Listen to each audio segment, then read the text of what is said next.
Welcome back to the Born to Build Learn series where we explore how programming really works. In our first episode, we met our delivery robot and explored how programming is really about giving step-by-step instructions to a machine, just like directing that robot through a city. In the second episode, we learned about variables and data structures, how we store information like addresses, packages, and delivery routes using boxes, lists, and maps. Today, our robot's getting smarter.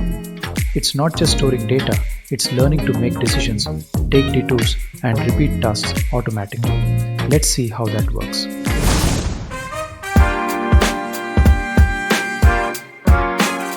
Picture this. Our robot is on its daily delivery route. It rolls down the main street, stopping at each house in order, dropping off packages. The robot can only deliver one package at a time, while the others wait patiently in the back of the van. Now here's something important to understand, and it's true for both our robot and the CPU inside your computer. The CPU can only do one instruction at a time. Even if that instruction is complicated, like uploading a file, rendering a game, or sorting thousands of records, it still gets broken down into tiny individual steps. This is called linear execution. It's the simplest, most fundamental idea in programming.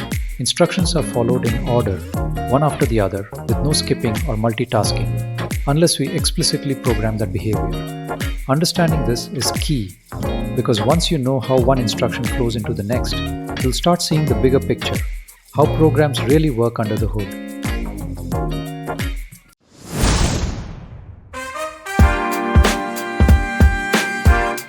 But suddenly it spots a note, special birthday delivery for Meera, down the alley.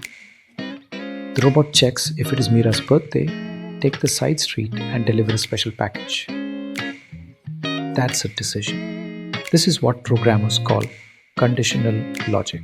And once the side trip is done, the robot comes back to the main road to continue its delivery route. Just like in programming, when a function or subroutine finishes its job and returns control back to the main flow. Now let's say our robot doesn't just deliver today, it has to do this every working day.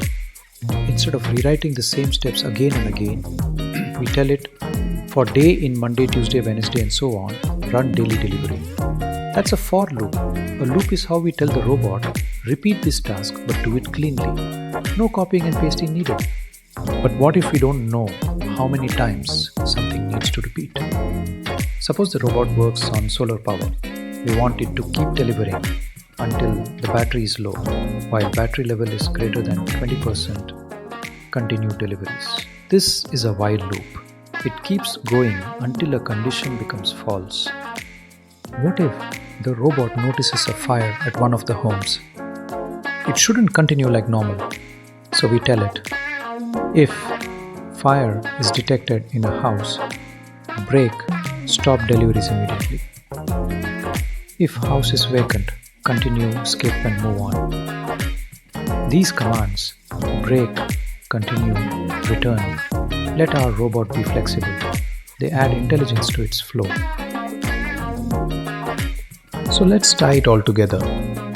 Linear execution, step-by-step delivery, conditionals, take a detour if needed, loops, repeat daily or until conditions change, break, continue, exit or skip when something special happens. These are the basic tools that make your code think and help your robot adapt. In the next episode, we'll explore functions, how to create reusable routines that simplify everything. Keep watching.